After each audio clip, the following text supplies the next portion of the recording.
ہمارے چینل دینی خدمات کو سبسکرائب کریں اور نئی اپڈیٹس کے لیے بیل آئیکن کو بھی دبائیں۔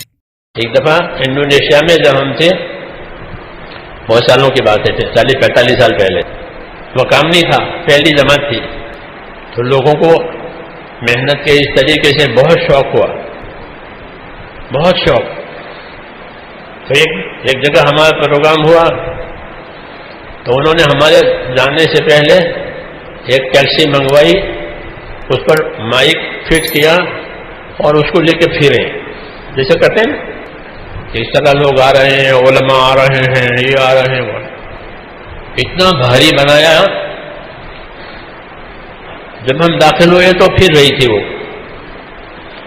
تو میری تو زمین نکل گئی پاؤں کے تلے سے، کہ ہمارے لیے تو یہ چیز بہت خطرناک ہوتی ہے، رواجی چیزیں ہمارے لیے بہت خطرناک ہوتی ہے۔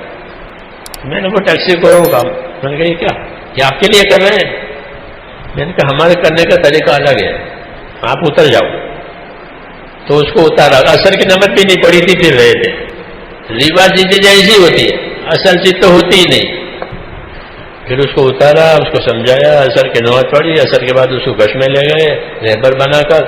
میں نے کہا یہ طریقہ ہے، لیکن جو ہونا تھا وہ ہو گیا، اب کان کھڑے ہو گئے حکومت والوں کے۔ یہ کون ہے، کیا تحریک ہے؟ تو مغرب میں ہم لوگوں کو لے کے بیٹھے، گش کی وجہ بات کر رہے، پولیس آئی کہ آپ کو کل آنا ہے۔ کہاں؟ کہ پولیس اسٹیشن پر۔ اچھی بات، ہم پولیس اسٹیشن پر گئے کل، تو وہ کہنے لگا، وہ پولیس کا جو افسر تھا وہ، کہ ہم کو آپ کی ساری باتیں پہنچی ہیں۔ ٹھیک ہے، کیونکہ میں آدھا گھنٹہ تعارف کی بات کرتا تھا روز، ہم کون ہیں، کیا مقصد ہے، ہمارا طریقہ کیا ہے، ہم کیا کام کرتے ہیں، کن باتوں سے ہم احتیاط کرتے ہیں، یہ سب آدھا گھنٹہ زور کے بعد۔ تو وہ پورا پہنچ گیا۔ تو اس نے مجھے پہلی بات یہ کہی کہ آپ کی باتیں ہمارے پاس آ چکی ہے، آپ کی کوئی بات قابل اعتراض نہیں ہے، یہ سب سے پہلے ہوتا تھا۔ ایک بات ہے کہ ان دنوں میں فوجی حکومت تھی وہ، کہ ان دنوں میں ہمارے ہاں کوئی بھی مجمع جوڑنا منع ہے، سوائے یہ کہ اس کو اجازت ہو۔ تو آپ مجمع جوڑتے ہو تو آپ کو اجازت ہے ملک کے قانون کی طرف سے؟ میں نے کہا ہمارے پاس اجازت نہیں ہے، ہم نے اجازت لی بھی نہیں ہے، کہ پھر ہم آپ کو آگے نہیں جانے دیں گے، آپ اجازت لے لو اور پھر چلو۔ کہاں سے اجازت بتائے اس نے؟ فلاں جگہ جا کر آپ اجازت لے لو مجمع جوڑنے کی، مجمع سے بات کرنے کی۔ میں کہا ٹھیک ہے کہ اب ہم آپ کا پروگرام آگے نہیں بڑھنے دیں گے، کیونکہ بات پھیل گئی ہے۔ پھر انہوں نے جو بتایا تھا اس کے مطابق ہم گئے وہاں، اور اپنی درخواست بات کرنے کی اور مجمع جوڑنے کی۔ تو وہ کہنے لگے کہ میں تو خود آپ کے پاس آنے والا تھا، مجھے آپ کے آنے کی اطلاع ملی ہے۔ یہ بھی کیا وہ افسر، پھر ہم کو اجازت دی بات کرنے کی، سب کو۔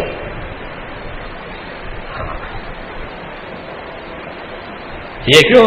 کہ ہماری ایک چیز، ہمارا ایک عمل ہے، ہم اس کو اس کی ترتیب کے ساتھ جب رکھیں گے تو ہر ذہن اس کو لیں گے، ہر ذہن لیں گے۔ جی ہاں، حکومت والے بھی لیں گے، دوسرے لوگ لیں گے، دوسری قومیں بھی لے گی، اور دیکھیں گے اس میں کیا فائدہ ہے، کیا نقصان ہے۔ جی ہاں، تو ظاہر بات ہے کہ ہمارا کوئی مطلب دنیا کا تو اس کے پیچھے ہے ہی نہیں، یہ تو سب کو معلوم ہو گیا، اس کے پیچھے یہ کچھ نہیں سر۔ دوسرا پہلو کہ اس کی وجہ سے لوگوں کی زندگی سدھرتی ہے۔ انگلینڈ کی پولیس یہ کہتی تھی کہ وہ نوجوان جو ہنگامہ کرتے تھے، رات کو شور مچاتے تھے، وہ کہاں گئے؟ لوگوں نے کہا کہ وہ تو مسجد میں چلے گئے. ہاں، جماعتوں میں پھر کے وہ پابند ہو گئے، اب وہ مسجد میں ہے، یہاں بازاروں میں نہیں ملے گا آپ کو. ہاں، تو وہ جانتے ہیں کہ اس سے جو ہے سماج میں سدھار آتا ہے. یہ سب نے دیکھ لیا ہے. اس لیے بیرون کی حکومتیں منع نہیں کرتی تبلیغ. آپ امریکہ میں کام کر لو، یورپ میں کام کر لو، وہ نہیں منع. وہ جانتے ہیں کہ اس کا بڑا فائدہ یہ ہے کہ لوگوں کی زندگی میں کل چور تھا آج پابند ہو گیا، کل شرابی تھا آج پابند ہو گیا. کس نے پابند کیا؟ کہ اس نے، تبلیغ نے. ہاں، ورنہ جیلوں میں جا کے لوگ پابند نہیں ہوتے، جیل میں نہیں پابند ہوتے. اس لیے دنیا کے ملک جو ہیں اس کی اجازت دیتے ہیں کہ ہماری جیل میں آؤ اور سمجھاؤ. کس کو؟ قیدیوں کو. یہ گنہگار ہو کر آئے ہیں، یہاں پیٹ رہے ہیں، مر رہے ہیں، انہیں سمجھاؤ تاکہ ان کی زندگی سدھرے. ہاں، جیلوں میں جاتے ہیں ساتھی، سمجھاتے ہیں. وہاں نمازیں ہوتی ہیں، روزے ہوتے ہیں، تراویحیں ہوتے ہیں جیلوں میں. کیوں؟ کہ اس کو اس لحاظ سے ان کو یہ نفع سمجھ میں آیا ہے. تو میں نے کہا حضور صلی اللہ علیہ وسلم نے دعوت چلائی، حرکت چلائی، اس سے یہ ماحول بنتا ہے. کس کا؟ کہ خیر کا. خیر کا ماحول بنے گا اور خیر ہر جگہ پہنچے گی. جیل میں بھی پہنچے، ہر جگہ پہنچے. ہوائی جہاز چلانے والا بھی، پائلٹ، وہ بھی چلا لگایا ہوا. ہاں، وہ بھی اپنے کیبن میں اذان دے کے نماز پڑھے. کیوں؟ کہ چلا لگایا. جی ہاں. تو میں نے کہا ماحول جو بنے گا وہ دعوت سے بنے گا. ہاں، اس لیے دین کو لانے کے لیے دین کا ماحول بنانا پڑتا ہے. ماحول نہ ہو تو پھر مشکل. پہلے لوگوں کو بھائی جمع کہ بھائی آ جاؤ آ جاؤ آ جاؤ، جلدی سے سنت پڑھ کے لوگوں کو گھیرو، جلدی سنت پڑھ لوگوں کو جمع کرو. اور اب کیا مسجد میں جگہ ہی نہیں ہے، جگہ ہی نہیں مسجد میں. ہاں، مسجد بڑھاؤ، جگہ نہیں، اوپر منزل کرو. یہ ہو گیا. کیوں؟ ماحول بن گیا، ماحول بن گیا.